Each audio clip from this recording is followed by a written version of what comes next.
hecho ha sido implantar un programa de desarrollo de competencias en los estudiantes y, bueno, alguna cosa puede que salga, ¿no? También quiero agradecer la invitación de la cátedra, de la UIC, porque me ha permitido ¿dónde está Miquel?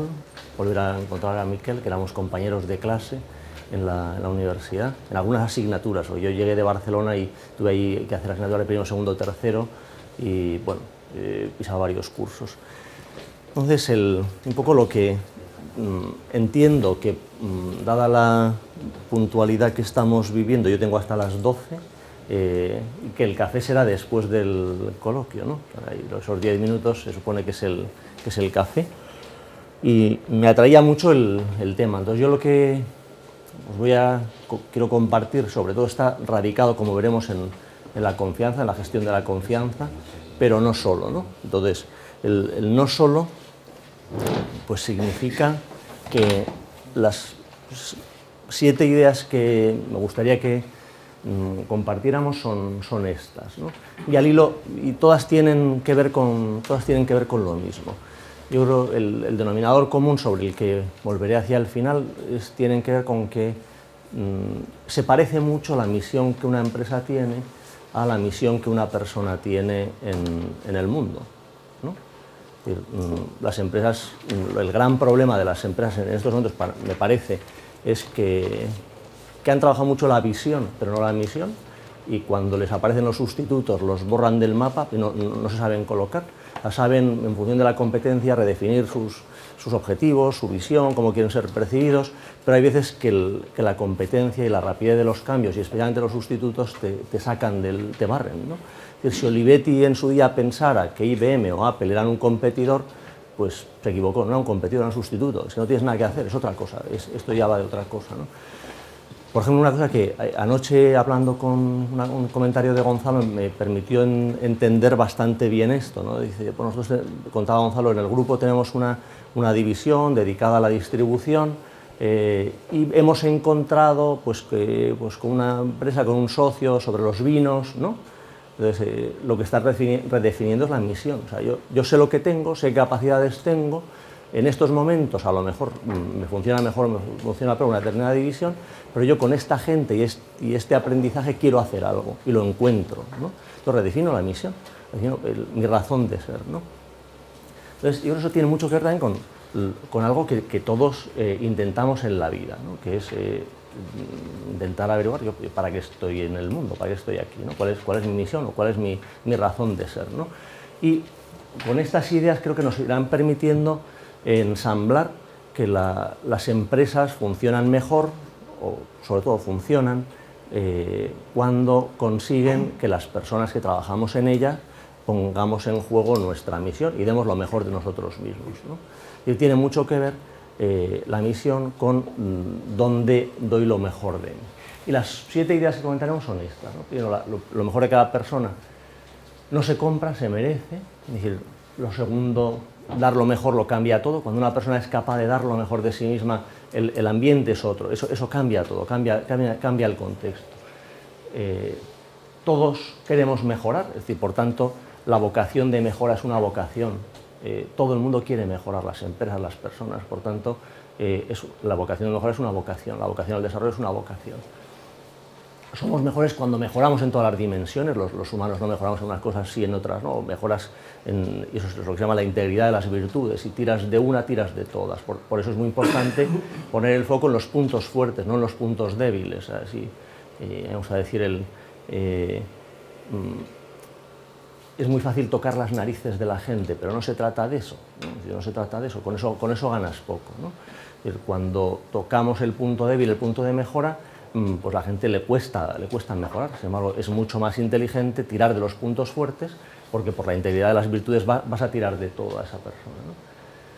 Somos mejores cuando nos ponemos en juego. Entonces, y ahí sí le daré muchas cosas. ¿Qué significa ponernos en juego? Yo creo que todos lo notamos, de cuando alguien se está poniendo en juego en el trabajo y cuando no, o cuando se está guardando lo mejor, ¿no?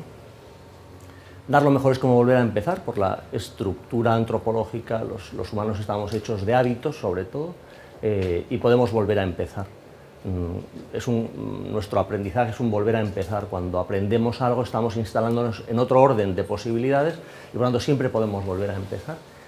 Y la parte final, que es la que a mí me gusta más, pero que tiene que ver menos y por lo tanto le dedicaré menos tiempo, mejora de verdad quien pone el corazón, ¿no? Yo diría que todo lo que voy a presentaros, para mí el descubrimiento o la investigación más intensa en ciencias sociales era la parte de la confianza, pero en antropología es la antropología del corazón, ¿no? Los humanos estamos acostumbrados a describirnos como seres con entendimiento de voluntad y emociones, ¿no? Relaciones, tenemos una inteligencia con sus virtudes, una voluntad con sus virtudes, unas emociones que no sabemos muy bien explicar, pero que es ese interfase entre el cuerpo y el alma, entre lo corporal y lo espiritual que tenemos. Somos seres que nos relacionamos, pero no sabemos decir qué es el corazón. Normalmente el corazón, y ese ha sido el gran error en la antropología, relegarlo al plano afectivo, que es una dimensión, pero no es la más importante. El corazón de cada persona es su ser más íntimo, si es su ser más íntimo, es el acto más íntimo de su ser, ¿no? Es su forma de ser, que no es una forma, es un acto que se desarrolla en hábitos, es el lugar de la verdad, del bien y de las relaciones, ¿no? Es el lugar de los deseos que no son deseos, ¿no? Pero bueno, eso y en la medida que tenga tiempo lo toco, porque entiendo que no es el objetivo principal, aunque a mí es lo que más me apasiona, ¿no?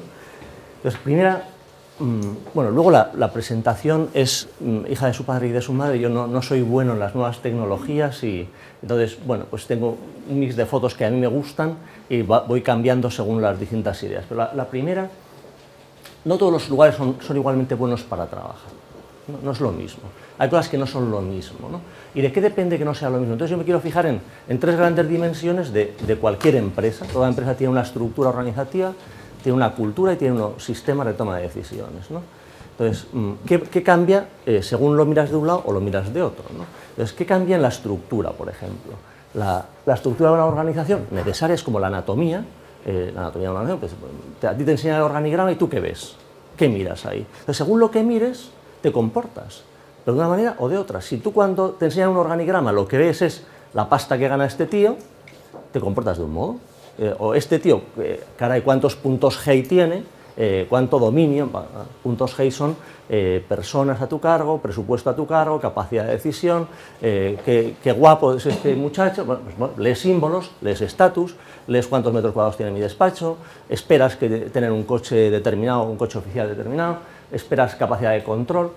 Ahora, si para ti el organigrama es cuál es mi responsabilidad, entonces es otra cosa. Es decir, no digo que el otro no haya que tenerlo. Es decir, yo viví en una empresa que se dedicaba a eso, entre otras cosas, no solo, ¿no? Gracias a Dios no solo hacíamos descripciones y valoraciones de puestos, pero según miras te comportas, ¿no? Ocurre lo mismo con la cultura. La cultura es como la psicología de una organización necesaria para coordinarse. La estructura divide las funciones, pero luego las distintas funciones hay que coordinarlas, ¿no? Y hay dos modos de coordinarse, el control o la coordinación voluntaria, ¿no? Entonces, hay gente que lo que mira es, bueno, si yo pienso que solo sobreviven los fuertes, ¿qué tipo de cultura desarrollaré? El conflicto permanente, la competitividad, la competición unos contra otros, que son esos lemas de solo sobreviven los fuertes, o ahora a veces se dice el pez lento, rápido se come al lento. Entonces comer, ¿no? Agresividad. Tú puedes ver eso o pensar que principalmente con quien tienes que competir es contra ti mismo y tratarte un poco peor a ti, competir contra ti mismo, y entonces no necesariamente ves a los demás como alguien, como un enemigo para conseguir tus objetivos, ¿no? Entonces, y ahí entrará muy directamente el tema de la confianza. Es decir, un primer mensaje que os quiero lanzar, la desconfianza es muy cara. La desconfianza es muy cara.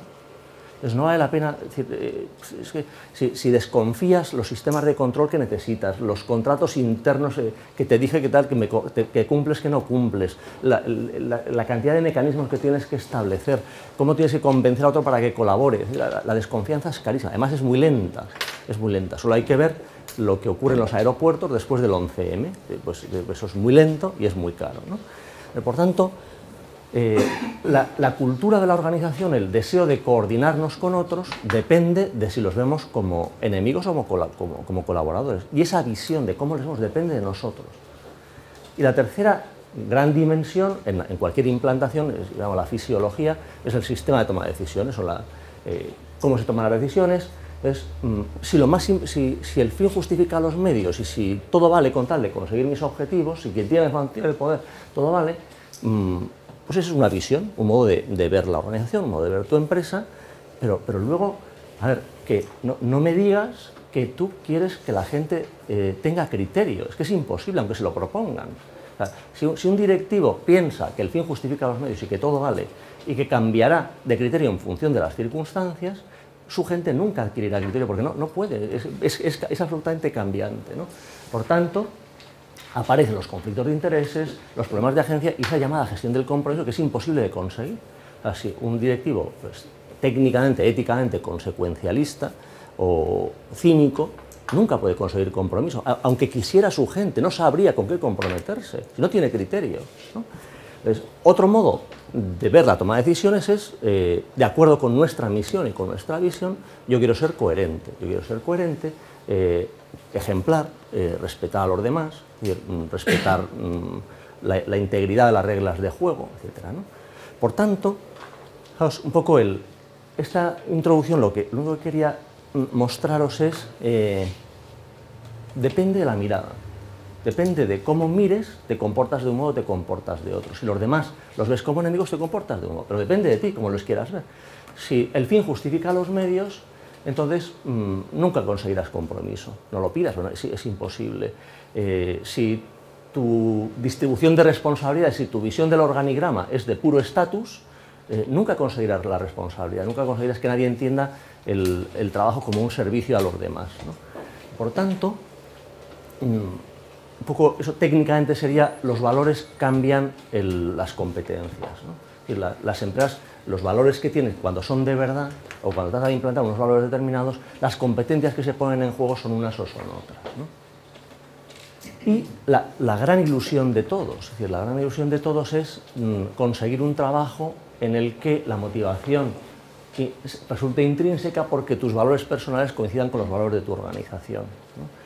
Yo creo que es el gran ideal que todos aspiramos en la vida, es conseguir un trabajo en el que en el que coincida aquello que se nos da bien y aquello que nos gusta, en el que los valores de la organización coincidan con nuestros valores personales, en el que nos sintamos a gusto, ¿no? Pero muchas veces, cuando hablar de esto a empresarios, a directivos, dicen, bueno, pero como eso es imposible, y la gente normalmente, fijaros, el es imposible es por el jefe. Yo creo que en esto todos estamos de acuerdo.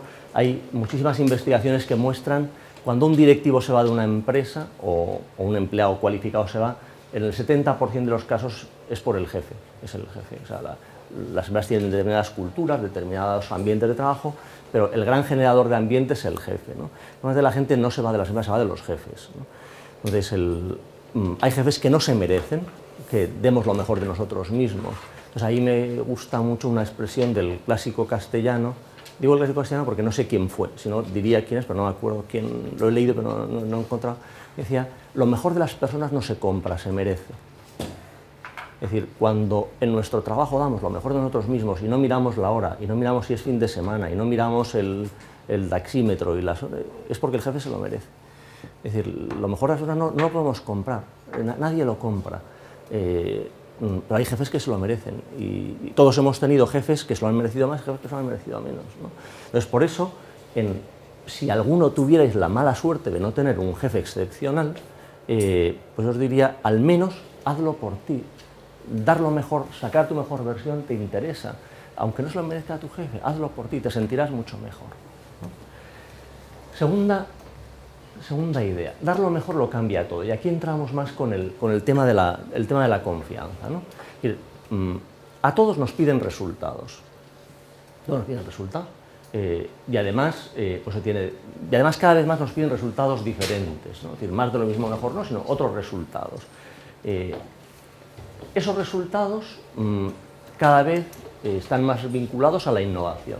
Y todas las empresas dicen de sí mismas que tienen que desarrollar capacidades, competencias innovadoras de adaptación, flexibilidad, agilidad, antiguar tendencias, espíritu emprendedor, y además a todos nos dirán que todas las empresas tienen que crecer, porque además pues, los accionistas lo demandan y porque los competidores te lo exigen, para las oportunidades de desarrollo, etcétera, etcétera, ¿no? Y crecer significa que además entender las redes, una visión global, la diversidad, los mercados, sus leyes, etcétera, ¿no? Entonces, ahora bien, en lo que yo creo que la investigación práctica de ver las organizaciones y también todos los estudios, que yo los 2 últimos años me he dedicado fundamentalmente a esto, a buscar estudios empíricos que muestren esto, que muestren que hay un elemento que hace que el dibujo funcione o no. Es decir, esto se alimenta claramente, los resultados me permiten crecer, en el crecimiento también aprendo, la innovación está vinculada al crecimiento, la innovación me permite conseguir mejores resultados, etcétera, etcétera. Pero esos elementos solo se pueden ajustar cuando dentro de la organización hay un suficiente ambiente de confianza. Por ejemplo, hay unas investigaciones muy interesantes del Banco Mundial que muestran que la confianza en los países correlaciona fortísimamente con la inversión y con el crecimiento. Es decir, si en estos momentos en España aproximadamente, ¿sabéis qué porcentaje de españoles dice fiarse unos de otros? Aproximadamente 37%. 37%. Diciembre del año pasado, 37%. Claro, si eso subiera un 15%, el PIB subiría un 1%. Ahora, ¿sabéis cuántos españoles dicen confiar en un político cuando dice algo? El 1%. No, el 8. Es muy triste. Claro, pero bueno, eso es lo que hay. Entonces, obviamente, eso es demoledor para la inversión extranjera. Eso es demoledor para la inversión extranjera. La desconfianza también se produce por el... luego lo veremos. Hay otro elemento muy interesante que es el que estamos más acostumbrados a pensar que es el determinante, que son las reglas de juego. Y es verdad. Es decir, porque recuerdo hace un par de años, pues con un inversor norteamericano que se quería dedicar a las energías renovables, claro, se planteaba, ¿dónde quería poner molinos de viento en el mar, ¿no? Entonces, en España, ¿dónde puedo poner eso? Pues Tarifa, en el País Vasco y Galicia. Entonces, dices, bueno, ¿con cuántos políticos tengo que hablar para poder realizar esa inversión? ¿Y de qué partidos políticos? España es muy complicado para eso, es decir, es muy complicado porque tienes que hablar con el gobierno de Andalucía, con el del País Vasco, con el gallego, con el autonómico, con el central, luego con Miguel Sebastián asegurarte que no te cambie el paso en la legislación. Entonces, la inseguridad hace que la confianza decrezca la inversión, ¿no? Pero, dices, por tanto, si aumentamos el porcentaje de personas que dicen fiarse unos de otros, a nivel macroeconómico aumenta el crecimiento y aumenta la inversión. Pero a nivel micro, en cualquier equipo y en cualquier organización, el estudio más completo que he encontrado es este. Son 3, una de ellas es una psicóloga de las organizaciones americana que ha integrado 100 y pico, 200 estudios y muestra que las personas felices tienen una productividad mayor en torno en un 31% más de productividad, las ventas aumentan un 37%, su creatividad, pero sobre todo, lo más interesante es, claro, ¿cómo defines qué es ser feliz empíricamente? Pues, por ejemplo, hay 2 grandes tipos de estudios sobre la felicidad en los países. No sé si lo sabéis. Si definimos la felicidad de un país como las necesidades cubiertas, ¿cuáles son los países más felices del mundo? ¿Qué ciudadanos tienen las necesidades sociales más cubiertas en el mundo? Los nórdicos, ¿no? Lo que pasa es que coincide... Depende de las necesidades. Sí, cubrir necesidades. Pero depende de las necesidades, ¿no? Bueno, las necesidades que define la encuesta, que son necesidad de educación, salud, jubilación, tal, pero tristemente... Yo estuve en Perú, en la selva, y como no tenían ninguna necesidad, claro, ahora voy. eran tremendamente felices. Claro, ahora voy. Si tu definición de felicidad es no carecer de necesidades, el ranking es el inverso. Y el primer país son los países del Caribe, los más felices, y los menos son los nórdicos.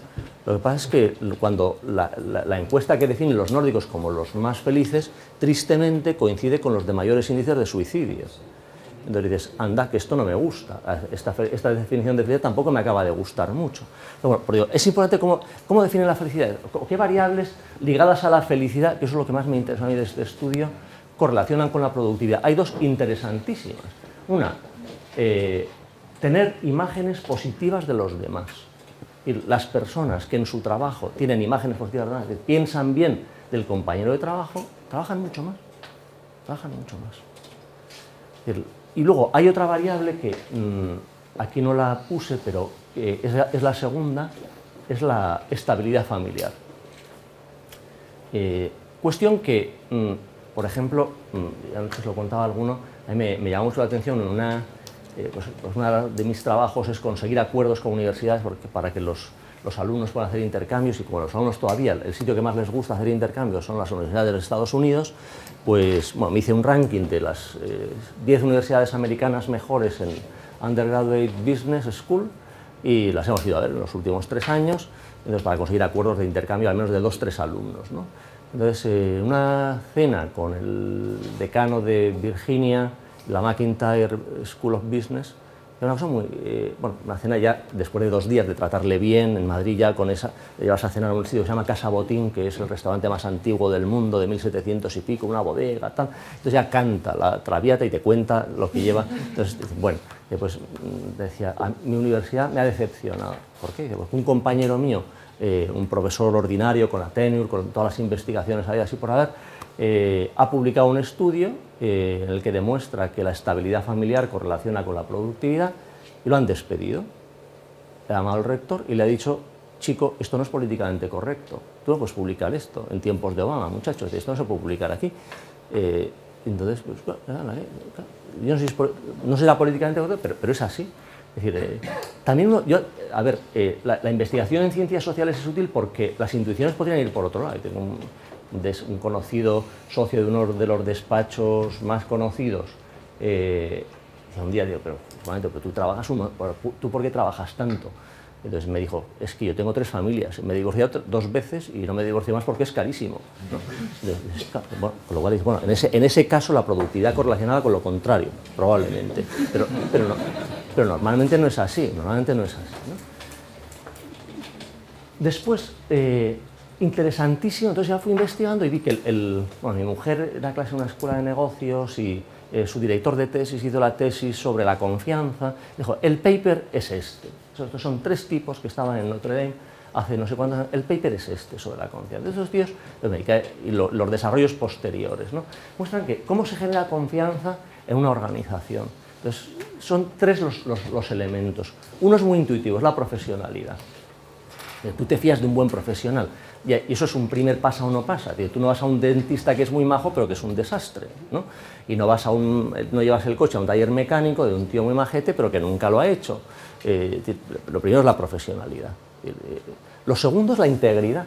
Que las reglas de juego sean estables. Si no hay reglas, la honestidad, la integridad, la ética, si no hay reglas de juego estables, tampoco hay confianza. Pero el tercer elemento, claro, la profesionalidad y la integridad no bastan. Es la benevolencia. Y la benevolencia es, en español, yo creo que la traducción es la generosidad. Y yo el primer estudio que encontré sobre esto fue en Hay, de hace años, en 2001. Me acuerdo que un estudio de todos los equipos, llamados equipos de alto rendimiento, que estaban de moda entonces, un equipo de alto rendimiento solo funciona cuando hay alguien, que no tiene por qué ser el jefe, que pone los intereses del equipo por delante de los intereses individuales. Si no, no funciona. Un equipo en el que todo el mundo está, esto es mío, esto es tuyo, esto es mi rol, tal, me debes, te doy, tal, no sé qué, eso no funciona. Es como en derecho la máxima justicia es absolutamente injusta, es tremenda. Es decir, no es posible vivir solo de la justicia. Es decir, todos usáis coche alguna vez a la semana. Todas las semanas, en estricta justicia, todos deberíamos perder el carnet por puntos, ¿o no? O no pasáis nunca de los límites de velocidad, todas las semanas. En estricta justicia la vida es insufrible, ¿no? El estricto intercambio de bienes y servicios es insufrible. No hay equipo que funcione. Y luego, las investigaciones que más me han interesado últimamente desde abril han sido, y la Harvard Business Review de abril, mayo y junio, julio, la del verano, dedica a esto, a 3 investigadores. El más interesante, más famoso es Cialdini, pero a mí el que más me gusta es Grant, ¿no? La confianza se genera cuando, la generosidad entendida como intercambio de favores mejora la productividad. Los equipos aumentan la productividad cuando se intercambian favores, cuando hay gente generosa, pero no solo en una sola dirección, porque en una sola dirección tiene 2 riesgos: el abuso, si alguien es muy generoso tienes a alguien que abusa, o la prepotencia, bueno, yo tengo y tú recibes, ¿no? Entonces, por tanto, para mí eso ha sido muy importante, decir, bueno, y además esto no, a ver, porque siempre hay algún listillo en la sala que te dice, no, es lo que la generosidad es el altruismo biológico, es la oxitocina. No, mira, eso es otra cosa. El altruismo, efectivamente, hay suizos que se han dedicado a estudiar la oxitocina, y si a la gente le chutas oxitocina parece que tiene comportamientos más prosociales, o es la supervivencia de la especie. No, esto no es la supervivencia de la especie, eso es el comportamiento de las personas, ¿no? Por tanto, la segunda idea que quería transmitir es: si yo doy, el equipo mejora. El equipo mejora la organización y mejora, y sobre todo, bueno, y sobre todo me siento yo mejor, como luego veremos. Tercera cuestión: todos necesitamos mejorar. Esto lo paso rápidamente. Únicamente la idea es si el desarrollo, la mejora, podemos verdaderamente decir que es la misión, la vocación de las personas y de las organizaciones. La conclusión que yo saco de esta parte es: nuestro modo de ser es un modo de ser mejores, es un modo de mejorar. Cuando queremos entender a una persona cómo es, lo que hay que hacer es ver cómo mejora, es qué la hace mejorar. El modo de ser de una persona es su modo de ser mejor.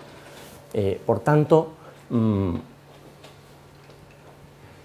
de las preguntas más interesantes para conocer a cualquier persona es: ¿qué es lo más importante para ti? Es decir, ¿qué es lo que, o sea, para entender a cualquier persona? A ver, yo voy un poquito atrás. Es decir, si os fijáis en las empresas cuando definen sus valores, ¿se parecen mucho o poco las cartas de valores de las organizaciones? Se parecen bastante, ¿no? ¿Eso significa que todas son iguales? No. ¿Eso qué significa? O sea, todos los que estamos aquí diríamos que la honestidad es un valor, ¿sí? Que conseguir resultados es un valor en nuestras empresas y nuestras vidas, ¿sí? Que la familia es un valor, ¿sí? Que la solidaridad es un valor, que el cuidado medioambiental es un valor, ¿sí? La lista sería parecidísima, ¿no? ¿En qué nos diferenciamos? ¿Cómo los vivimos? Es en el orden en que los pones, es el orden en que los pones. Es decir, por ejemplo, para mí es un valor estar con mis hijos, también es un valor ver el fútbol porque me distrae. Ahora, si estoy viendo un partido de fútbol y mi hijo me dice, papá, ¿te puedo contar una cosa? Y le digo, cuando acabe el fútbol, y siempre es así, siempre que me quiere contar algo, le digo, cuando acabe el fútbol, ¿qué valor es más importante para mí? Pues no le tengo que dar ninguna charla, él ya lo ve, ¿no? Claro, es decir, no le digas luego, no, hijo mío, tú eres más... No, papá, yo no soy más importante, es el fútbol, si es evidente, no hay que verlo. Si cuando estás viendo, no hay quien te tosa, ¿no? Según todos tenemos valores parecidos, pero la pregunta es, ¿en qué orden los pongo? ¿Con qué predilección los tengo? ¿Cuál es el predilecto, el que más quiero, ¿no? Según, y por tanto, y aquí entra, vuelve la confianza. Es que la confianza se genera en ondas. Entonces, depende de cómo me veo a mí mismo, me relaciono con los demás, me relaciono en mi equipo, me relaciono en mi organización, etcétera, etcétera. Por tanto, para mí, la pregunta más importante es, ¿cuál es mi misión? ¿Qué tengo yo de bueno? ¿Qué es lo más importante para mí? A esto se puede no responder o se puede no responder con sinceridad. Es decir, pero para ti. Es decir, bueno, uno puede... me hirió, es decir, hace 2 meses, junio, no más, era junio, hablando pues con directores de recursos humanos de empresas, tal, pues uno de ellos que había sido colaborador mío, había trabajado conmigo en GEI, ahora es director de una empresa, y me presentó y pues este fue mi primer jefe, tal, pues estupendo, pero luego dije, ¿qué te ha parecido? y me dijo, se escurrió, me dijo, como siempre, tú como siempre. Digo, no, eso no, ¿qué te ha parecido? Entonces me dijo, no creo que me gustara ni me interesa saber cómo soy. Prefiero seguir gestionando mi imagen. Fue sincero. Pero no, hay mucha gente que no quiere saber esto, no quiere saber qué es importante para mí. No, mira, aquí lo que vende es esto. No me lo pregunto. No creo que no me interesa ni creo que me gustara saber de verdad cómo soy, ¿no? Entonces, en función, ¿qué ocurre? ¿Por qué funciona en Ondas la confianza? Cuando una persona tiene miedo, se relaciona mal. Las relaciones se da de recelo. En las organizaciones lo que aparecen son múltiples sistemas de control. Por ejemplo, en una organización no hay confianza cuando la gente lleva notas de agravios. Hay históricos de agravios, ¿no? Hay bandos, ¿no? Pues los tales y los cuales, y los de no sé quién, los de no sé cuántos, y la gente se los recuerda ancestralmente. Ahí, en esos cafés en los que tu inmersión en la organización es inmersión en la basura de la organización, viendo, ¿qué ha votado? Pero claro, eso lo que hace es que nadie quiere, te aísla, el riesgo de los países se dispara cuando no hay confianza, nadie quiere invertir. ¿Qué ocurre al revés? ¿Qué ocurre cuando una persona tiene seguridad en sí misma, pero sobre todo responde? Y entonces si ahí entro en otro valor que quiero que técnicamente lo entendáis bien, que es la honestidad, ¿no? Es decir, si yo me miro a mí mismo de modo honesto, veré a los demás de un modo honesto. Honestidad, desde el punto de vista ético, se opone no a deshonestidad, también, pero desde el punto de vista que lo quiero tratar, a utilidad, ¿no? Los bienes son honestos o útiles. Un bien honesto es un bien que tiene un valor en sí mismo. Un bien útil es un bien que tiene un valor para algo, para mí, ¿no? Entonces, si lo más importante que tengo yo es algo honesto, es mi vida, mi sabiduría, la gente a la que quiero, lo que he recibido, los dones que he recibido, ¿qué veré en los demás? Lo mismo. Ahora, si a la pregunta de qué es lo más importante que tienes es una finca en Huesca, pues ¿cómo veré a los demás? Pues como gente capaz de que mi finca sea mejor o peor. Claro. Es decir, lo más importante que tienes es tu cuenta corriente, los demás son incrementadores o gente que decrece tu cuenta corriente. Es decir, la primera pregunta es ¿cómo te ves a ti mismo? Es decir, ¿qué es lo más importante? Y si lo más importante para ti mismo son tus bienes honestos, los bienes que tienen valor en sí mismos, tu vida, tus amores, pues en los demás verás lo mismo. Según miras, ves, ¿no? Entonces, cuando las relaciones no pueden ser relaciones confiadas, cuando son relaciones utilitaristas, cuando los demás son bienes útiles para mí. Pero el mal está hecho antes. O sea, normalmente la gente que se relaciona mal con los demás es que se relaciona mal consigo misma, lo vemos siempre. O sea, y ahí hay chistes muy toscos y muy soeces incluso sobre eso, ¿no? Y el que vive mal en su vida, una vez, no me acuerdo de qué viaje volvía, era un viernes por la tarde muy tarde, debía ser de Lisboa, la época está de consultor, 12, 1 de la mañana, viernes en Barajas, coge un taxi y el taxista, tuve la mala suerte que se picó mucho con otro coche. Entonces, dice, 1 de la mañana, lo que tengo ganas de llegar a casa y no de asistir a un pique de un taxista con unos jovenzuelos que van gritando, van metiéndose con él. Y un momento en el que ya le dije, pues mire usted que párese, y me bajé en un semáforo. En la avenida Negre, me bajé y le dejé algo y me fui. Yo no sigo con ustedes. Bueno, y a los pocos días volví a coger otro taxi y también empezó a picarse con no sé quién.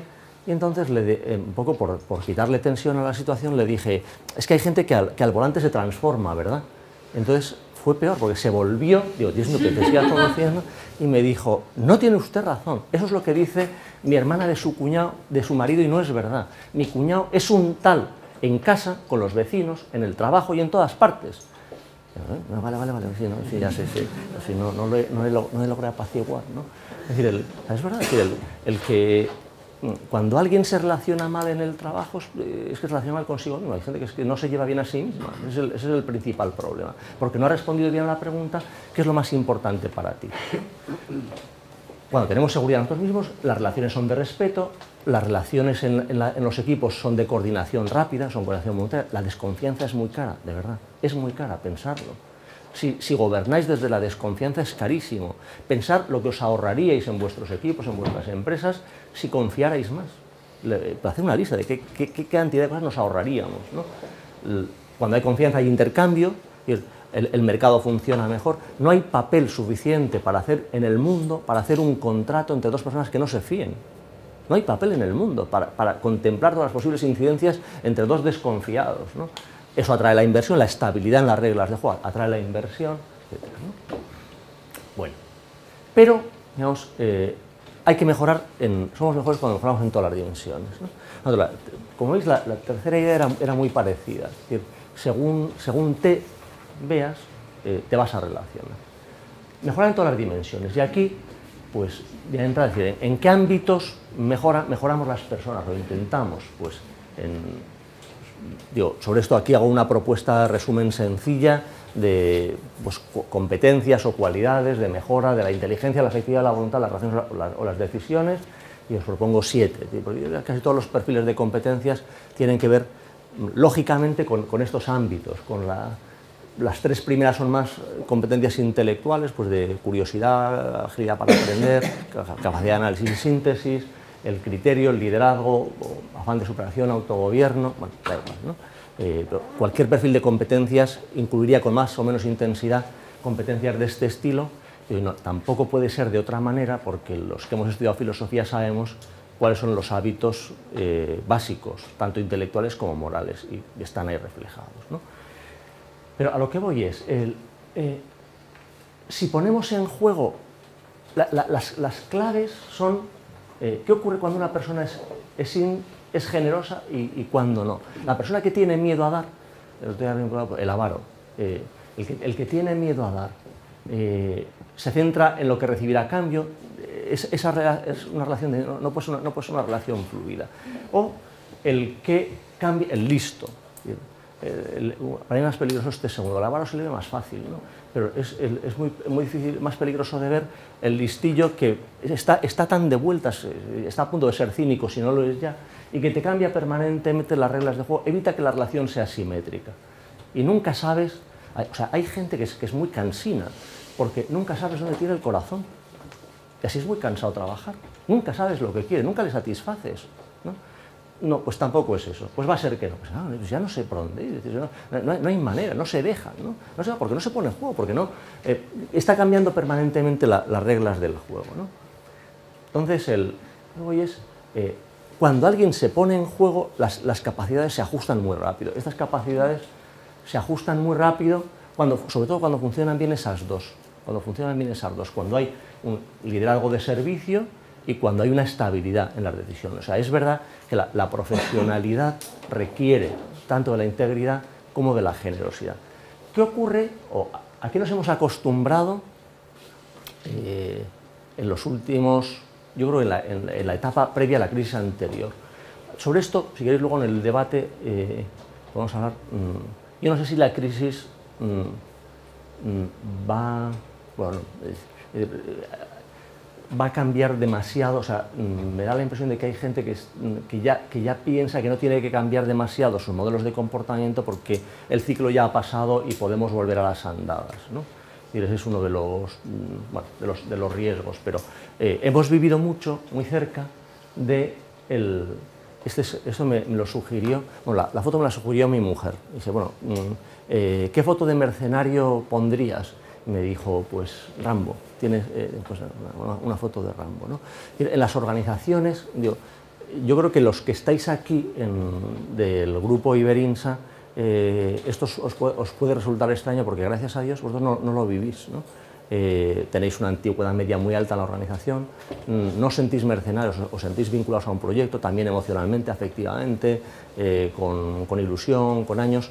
Pero a mí me llama mucho la atención, desde el año 2001-2002, la cantidad de gente que cuando cambia de empresa te dice, no, yo cambio de proyecto. Nunca habla de su empresa, no tiene ningún orgullo de pertenencia a su empresa. Tiene un proyecto en el que consigue unos resultados, en el que nunca pone en juego lo mejor de sí mismo, porque lo importante es su marketing personal queda al margen. Son consultorías, se ve mucho. Es decir, hay gente que se guarda sus contactos. ¿Por qué? Porque, bueno, yo aquí consigo resultados hasta que me echen, y cuando me echen, ¿de qué viviré? De mis contactos, ¿no? Entonces, la gente que dice, bueno, cuando alguien no da lo mejor de sí mismo, está viviendo en este ciclo, ¿no? En este ciclo en el que dice, bueno, proyecto, consigo resultados, siembro, si hay que sembrar el campo de sal, se siembra, da lo mismo, porque lo mejor de mí mismo no lo daré. Entonces, eso funciona. Hay gente a la que le funciona. Hay gente a la que le funciona. Bueno, pues van de salto en salto, a veces de pelotazo en pelotazo, bueno, pero eso es una empresa, no, esos son negocios, esos son gente que hace negocios y que está en proyectos, pero eso no construye unas relaciones estables, ¿no? Por lo menos eso no son misiones, y no facilita que las misiones personales se integren. Y cuando nos ponemos en juego, ¿qué significa ponerse en juego? Entonces aquí el tema que quiero sacar es muy parecido a mí el autor que más me gusta es Ken Robinson, no sé si habéis leído cosas de Ken Robinson. Ken Robinson fue el reformador del sistema educativo británico. Lo más conocido de él es un vídeo en YouTube sobre el sistema educativo, el cambio de paradigma, se titula, y habla mucho de la innovación en las empresas, la innovación en la educación, los cambios de paradigma. Lo que sostiene es que descubrir el don de cada persona lo cambia todo. El principal trabajo de cualquier directivo es descubrir cuál es el don de cada persona, en qué es muy buena esa persona, y tratar de ponerle en ese lugar, o sea, en el lugar en el que su don rinda más, ¿no? Entonces, y introduce una lógica distinta. ¿Cuál es la lógica de la generosidad? La lógica de la generosidad es que cuanto más das, más tienes, ¿no? Una persona es generosa cuando comprueba por sí misma que cuanto más da, más tiene, ¿no? Pero ¿esa es una lógica lógica o es una lógica distinta? Entonces, yo creo que hay que entender que la lógica del don, descubrir que hay dos tipos de bienes, bienes útiles y bienes honestos. Los bienes útiles funcionan con una lógica, pues si yo tengo 2 botellas de agua y doy una, me queda una. Hay bienes que cuantos más das, menos tienes, pero hay 3 tipos de bienes que cuantos más das, más tienes, que son el conocimiento, el querer y la vida. Es el ansia de perdurabilidad de cualquier humano. Todos los humanos tenemos deseo de saber, eso los que hemos estudiado filosofía es la primera clase que te dan. Todos necesitamos ser queridos y necesitamos querer, y todos tenemos un deseo de perdurabilidad. Y eso históricamente es lo que ha llevado en las distintas religiosidades a la creencia en otra vida, más o menos estructurado, ¿no?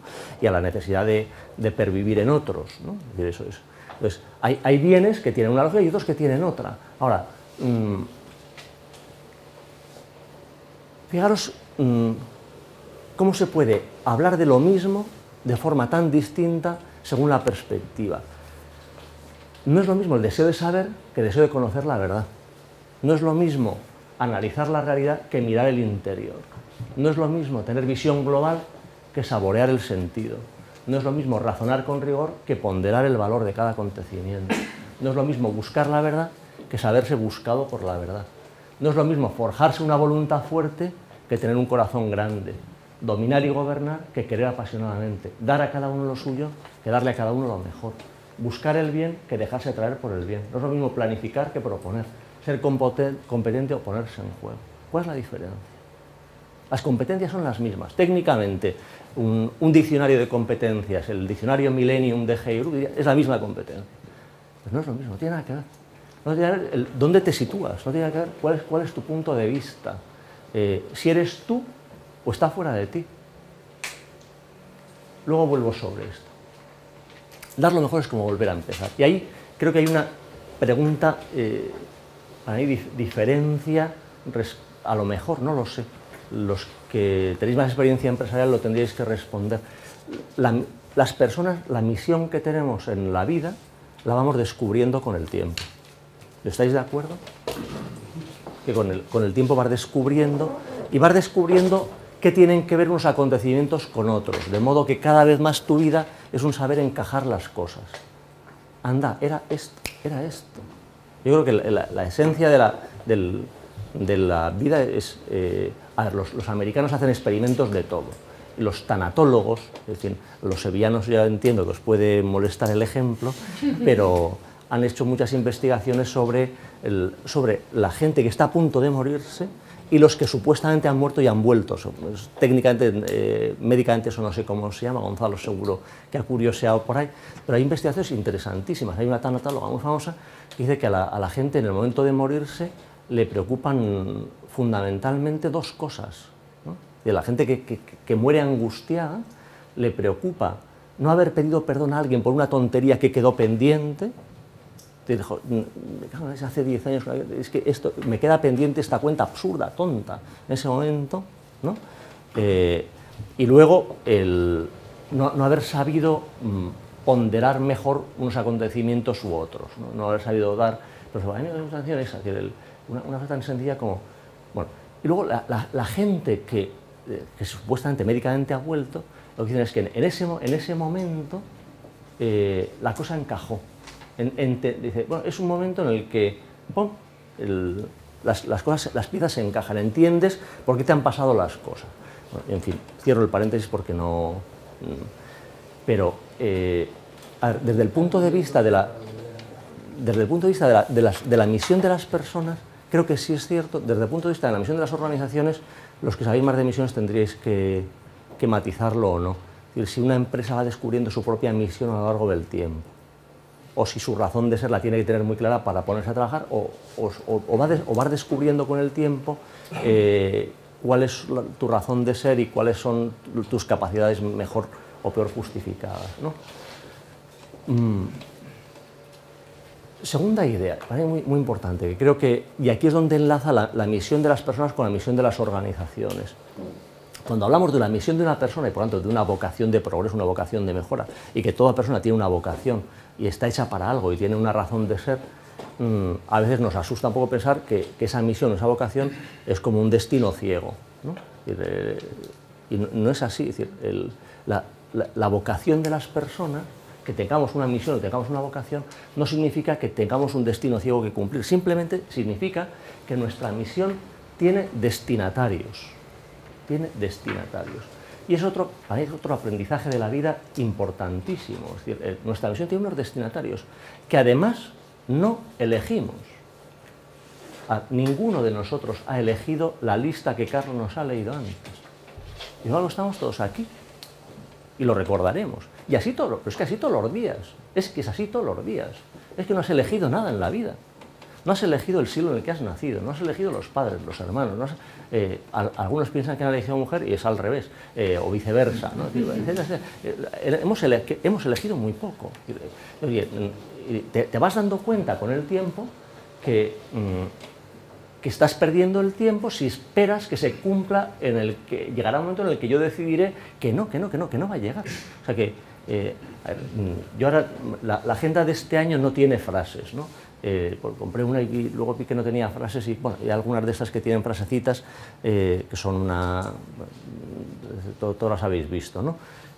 Nunca las he leído, salvo una vez que leí una y se me quedó muy grabada, que era la vida son esa serie de cosas que te van pasando mientras sueñas con otras que no te pasarán nunca.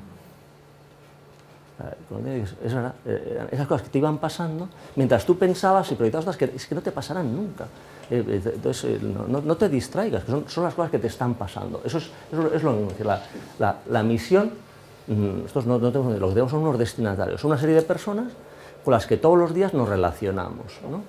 Y ahí ya entro en...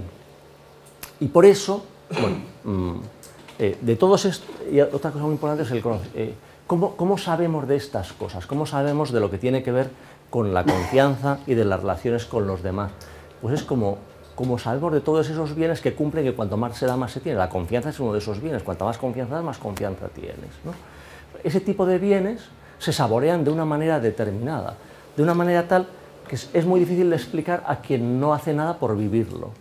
Hay gente que no puede entender, que tú le dices que tienes amigos y que les haces favores y te dice que no, que tú eres un pervertido, que simplemente estás pensando en un retorno utilitario de eso, ¿no? Hay gente que me ha dicho, no, tú, una cosa que no me lo podía creer, ¿no? Bueno, luego la historia, cada uno tiene su historia, las vidas son duras y tampoco puedes juzgar, ¿no? Pero recuerdo una vez, pues, un compañero de trabajo que, claro, el Alzheimer de mi madre y la muerte de tal, pues fueron procesos muy largos, muy duros, en los que familiarmente tuvimos que organizar mucho, y pues vender cosas, alquilar y bueno, tal, y yo tenía los niños muy pequeños y muchos fines de semana pues me iba viernes por la noche, volvía el lunes a las 6 de la mañana a Madrid. Entonces un día como Payo me dijo, pero yo veo que entonces tú con tu padre te llevabas bien. Y dije, sí, claro. Sí, claro. Claro, pero él me contó su historia, y entonces bueno, tenía sus, no sé si tenía sus motivos, pero en fin, era una historia muy triste. Pero luego, pues con claro, un corazón muy herido, no es lo normal, pero me decía, claro, tú a tus hijos los cuidas y los quieres porque no quieres que te abandonen cuando seas mayor. ¿Que no? Que no, yo no lo hago por eso. Sí, lo hace. Entonces, claro, cuando ya son los irrevocables, ¿no? El que ya se remonta, que tú has tenido un trauma tan profundo que no eres capaz de descubrirlo, con eso no puedes discutir. O sea, hay cosas con las que no se pueden discutir. Hay gente que si no lo has experimentado no lo sabes explicar. Si no has sido una persona generosa no sabes explicar la alegría que da ser generoso o dar, ¿no? Si no has tenido una madre que te ha querido mucho, pues no eres capaz de explicar lo que significa querer, ¿no? Y si no has querido, hay cosas que, entonces, y hay cosas que cuando las vivimos nos hacemos dignos de las que ignoramos. Hay en todo lo que tiene que ver con la sabiduría, con la vida y con el querer, los estadios son como horizontes, son como océanos nuevos, ¿no? Porque los humanos estamos hechos de hábitos y los actos perfeccionan los hábitos de manera que te introducen en un nuevo orden de posibilidades, ¿no? Entonces, por eso, por ejemplo, son muy bonitas las expresiones de las madres sobre el querer, ¿no? Es decir, no se puede querer más y con el tiempo descubres que sí que se puede querer más, ¿no? que lo que hay que hacer es seguir queriendo, ¿no? Entonces, bueno, eso en términos de inputs y outputs, pues los bienes, como el conocimiento, el querer, se comportan de una manera distinta, es decir, el output exterior hace que el input sea mejor, ¿no? Esto no sé cómo se traduce en la misión de las organizaciones. La misión de las personas está claro. La misión de las organizaciones habría que ver en qué medida la misión de las organizaciones es un ir descubriendo poco a poco. Dos libros que a mí me han gustado mucho últimamente sobre todo esto. Uno es el de Clayton Christensen, que es el director de la Cátedra de Innovación de Harvard, y publicó este libro en mayo de hace 2 años, antes de una conferencia a los graduados de Harvard en la que les explicaba. Los graduados le pidieron que diera la lección de fin del máster y se prestó. Y empezó la lección diciéndoles, os voy a hablar con el corazón, porque en todas las cosas vosotros no sabéis, pero me han detectado un cáncer y a lo mejor me muero en 1 año, con lo cual no tengo por qué callar, voy a decir todo lo que pienso. Hoy voy a alargar, ¿no? Entonces, ya sé que con esa introducción todo el mundo ya se quedó muy expectante, y luego no se murió, luego se curó, tal. Bueno. Pero lo que les dijo fundamentalmente fue, cuando salís de aquí, salís con el título bajo el brazo, os coméis el mundo, a los 5 años sois todos felices, a los 10 años la mitad estáis divorciados y a los 15 años empezáis a entrar en la cárcel, ¿no?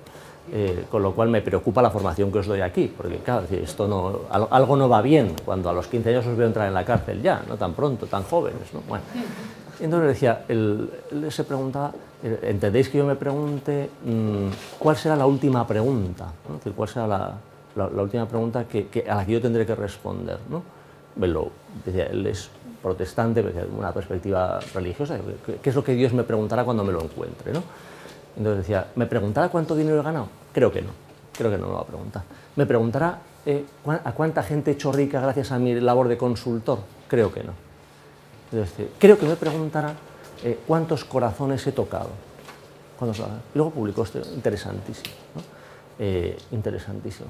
Yo creo que es un libro que, desde su perspectiva, luego es un señor muy coherente, y él cuenta que cuando era muy joven decidió que en vez de ver la tele, por las noches dedicaba 1 hora a leer la Biblia, que era una cosa mucho más productiva que ver la tele, las series de televisión, de series. Bueno, estaba muy orgulloso de determinadas decisiones que había ido tomando. es la pregunta, es decir, según respondemos a esa pregunta, o parecida, es decir, pero sobre uno mismo, respondes a muchas preguntas en relación con los demás. Y luego, Randy Pausch lo conocéis, conocéis la historia de este era un profesor de Carnegie Mellon, es una escuela de negocios famosa por los modelos de toma de decisiones, ¿no? Pues este es un señor parecido, este sí murió, un señor que el último día de clase le decía a sus alumnos: tengo un cáncer de páncreas y ya no me queda nada, y fue verdad, murió a los 2 meses, y os voy a dar la última lección la semana que viene, que además coincide con el cumpleaños de mi mujer. El vídeo es súper emotivo, no paras de llorar, o sea, sin tener cuidado el momento de vuestra semana o vida emocional, en el que si lo queréis, hay resúmenes de 10-12 minutos en español muy buenos también en YouTube. Entonces, da la conferencia y habla sobre todo de sus sueños, ¿no? Y cuenta, estos eran mis sueños de pequeño y cómo se han cumplido de modo distinto a como yo pensaba, pero se han cumplido. Esa es la vida, es decir, la vida de una persona, son sueños que se cumplen si luchas por ellos de una manera a lo mejor distinta, pero se acaban cumpliendo, ¿no? Bueno, el vídeo acaba con los alumnos sacan una tarta de cumpleaños para su mujer y ya cuando crees que no puedes llorar más, viéndolo, todavía queda lo mejor, que es que le dice, para, todos, que se callen todos, y dice, he pedido que graben esta conferencia, y ¿sabéis por qué? Porque en el fondo no os la he dado a vosotros, quiero que la vean mis 3 hijos pequeños cuando sean mayores, ¿no? Donde ya, claro, no, ahí ya es... Pero es verdad, es decir, los sueños, hay gente que tiene pocos sueños, depende, los sueños se cumplen, todo depende, ¿qué está en nuestra mano? La calidad de los sueños, ¿no? Como conclusión, iría hacia 2 ámbitos, uno más personal y otro más organizativo. El más personal, la convicción de que los hábitos se hacen con el tiempo, por tanto, siempre estamos a tiempo de sacar nuestra mejor versión, siempre. Y una cosa que al menos a mi equipo se lo digo y a todo el que me quiere escuchar, y todos los días te puedes preguntar cuando vas al trabajo y depende de ti a quién voy a tocarle las narices o a quién voy a tocarle el corazón. Esto depende de ti, o sea, eso es tu actitud. Tú puedes llegar todos sabemos tocar las narices, es evidente, o sea, solo hay que vernos, ¿no? Y lo hacemos bien y tenemos sistemas sofisticados, ¿no? Eso es fácil, pero tocar el corazón es otra cosa, ¿no? Luego vuelvo sobre esto. ¿Y qué ocurre cuando una organización tiene una misión que permite el cumplimiento de las misiones de las personas? Aquí he puesto dos columnas.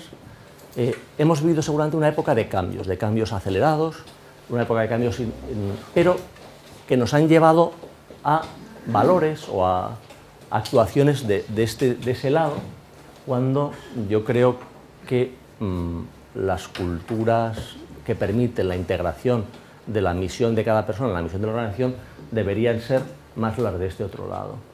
No es lo mismo que en una organización se viva entre personas de modo distante o de modo cercano, que las cosas sean provisionales o que nos sintamos responsables, la neutralidad o el compromiso, el seguidismo o ir contracorriente, la velocidad o la paciencia, el control o la sorpresa. No es lo mismo resolver problemas que desvelar misterios, el afán de dominio que el afán de servicio, escuchar o acompañar. Y, por ejemplo, hay muchos directivos expertos en, digamos, el directivo que da la salida, y luego está en la meta midiendo los resultados, midiendo los tiempos. Esta es una carrera de 100 metros, te da la salida y está en la meta, y entre medio ni está ni se le espera. No es eso, lo que esperamos es que me enseñe y que me acompañe, ¿no? Porque si no, ese es el narcisista para el que tú siempre haces las cosas mal, porque siempre lo podías haber hecho mejor. A él tampoco le ves que te enseñe o que te acompañe. No es lo mismo, o controlar que acompañar, no es lo mismo competir que cooperar, no es lo mismo tener que ser, la imagen o la coherencia, la indiferencia o el interés.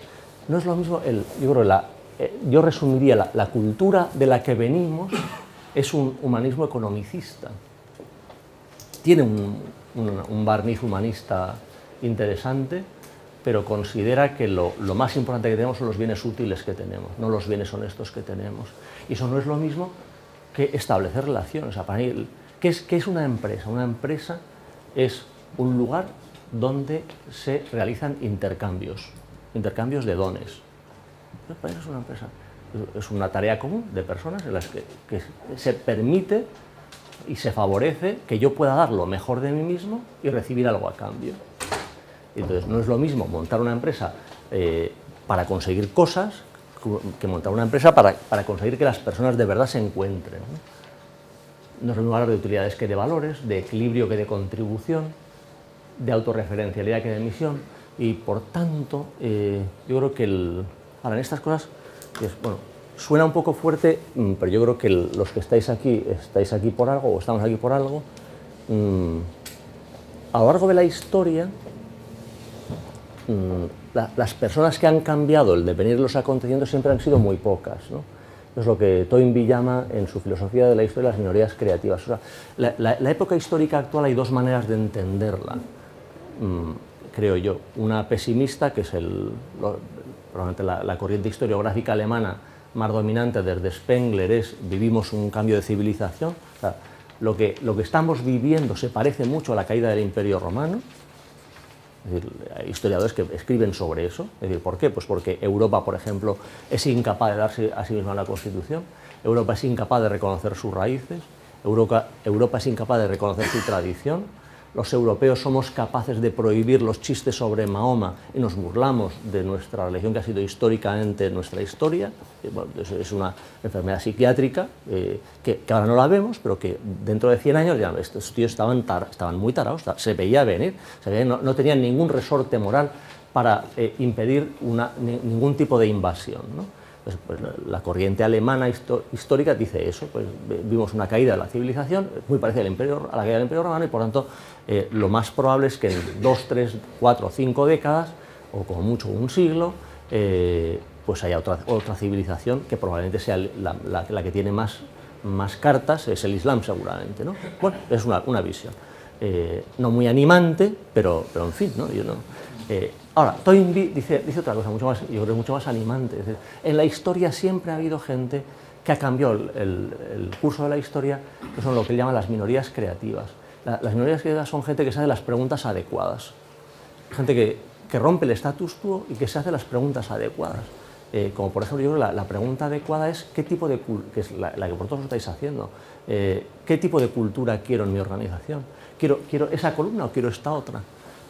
¿Qué tipo de misión permite que las personas puedan integrar sus misiones personales o puedan realizarse, puedan ser felices, ¿no? Es decir, claro, sales por ahí y dices, oye, la empresa es un sitio, ¿cuál es el mejor directivo? El que consigue que su gente sea más feliz. Ah, no, eso es buenismo. No, eso no es buenismo, eso está vinculado a los resultados. Es la persona que consigue que los demás den lo mejor de sí mismo. Y si dan lo mejor de sí mismo, a ti te irá mucho mejor.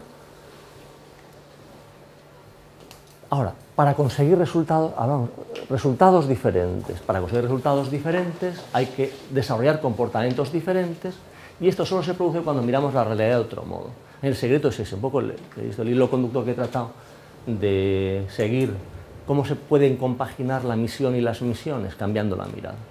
Tienes que mirar la realidad de otro modo, y sobre todo mirarte a ti de otro modo. Las piezas no pueden encajar cuando falta una. Es decir, todas las piezas de la innovación, la globalización, los resultados diferentes. Hablamos de equilibrios, de compromisos, de armonizaciones, porque en realidad las piezas no encajan porque falta una. Hay otro autor muy interesante, se llama McIntyre, que es un profesor de ética en Notre Dame, que publicó en los años 80 un libro interesante que se llama Tras la virtud, y que se pone en un supuesto muy curioso, que es, imaginaros que ha habido una gran hecatombe en el mundo, ha desaparecido la civilización y vienen de otro planeta y descubren en las bibliotecas que hubo un señor que hablaba de la virtud, ¿no? Eso me recuerda, hace poco estaba con un compañero mío de colegio, que da muchas conferencias, es un tipo famoso, tiene un vídeo que ha sido visto por más de 1 millón de personas, y te le decía, mira, en el vídeo, entre otras cosas, dice que a partir del siglo XVII el hombre es dueño de su destino y de sus decisiones, y porque apareció el principio de causalidad. Y entonces le dije, oye, es que el principio de causalidad por lo menos es de Aristóteles y es del siglo V antes de Cristo. Es que tío, que te has comido 22 siglos. Dice, la gente no lo sabe y lo que yo cuento vende. Dice, tú tienes sabiduría, pero la gente necesita ibuprofeno. La gente no, bueno, no necesita ibuprofeno. Pero no se puede, pero sí es, yo creo que sí es verdad que ha desaparecido de nuestro lenguaje la generosidad. Y eso es lo que hace que las piezas, o pensar que hablar de generosidad, o hablar de intercambio, o hablar de dar lo mejor de sí mismo en las organizaciones, es mezclar las cosas, cuando los humanos no es que estemos mezclados, es que estamos absolutamente fraguados, ¿no? Por tanto, diría, los competidores te obligan a reformular tu visión y los sustitutos la misión. Y para poder alinear la misión de la empresa con las misiones personales, lo que necesitamos es una cultura de la columna a la derecha, una cultura de relaciones y de encuentros. Eso es lo que, desde el punto de vista ético, también se dice, ¿qué es una empresa ética? Ethos es una palabra de origen griego que en su origen, bueno, Miquel lo sabe, pues además estudié un año más de griego que yo, porque yo vine de Barcelona con validada una asignatura y estudié un año menor de griego, pero en el griego jónico el ethos es el lugar del campo donde se recogen los animales por la noche, donde recoges el ganado, es el lugar donde vuelves, donde cuando cae la noche vuelves. Es un buen lugar, es un hábitat, eso es un buen sitio para estar. ¿Dónde volvemos todos por la noche? ¿Dónde estamos a gusto? En casa, ¿no? ¿Por qué estamos a gusto en casa? Porque te puedes poner en zapatillas, porque puedes decir lo que piensas, porque te tratan por lo que eres, no por lo que tienes o por lo que aparentas, ¿no? Entonces el ethos es el lugar de los encuentros. Las empresas también pueden ser eso. Una empresa ética es un lugar donde se está a gusto, donde se pueden establecer relaciones, donde se pueden establecer intercambios. ¿Dónde se encuentran en nuestra misión y nuestra visión? Y esto ya me introduciría en el siguiente tema y no tengo tiempo, creo. No, ya me he pasado además, lo siento. Carlos, haberme dicho, me he pasado. He comido demasiado tiempo. El lugar es el corazón, o sea, el secreto es el corazón. O sea, dar lo mejor de uno mismo es poner el corazón, pero en un sentido antropológico muy hondo. Se trabaja a gusto con la gente que pone su corazón en el trabajo, porque el corazón es el lugar de la felicidad. La razón conoce la verdad, la voluntad quiere el bien, pero quien desea la felicidad es el corazón. El deseo de felicidad es el acto propio del corazón. Y eso sí que no tiene sustitutos. La misión y la visión pueden tener sustitutos, pero la felicidad no. No hay nadie que no busque, ser feliz. Por tanto, una verdadera empresa es un lugar donde es posible poner el corazón. En fin, lo siento, de verdad que ahora me he pasado, lo siento. Sorry. Bueno.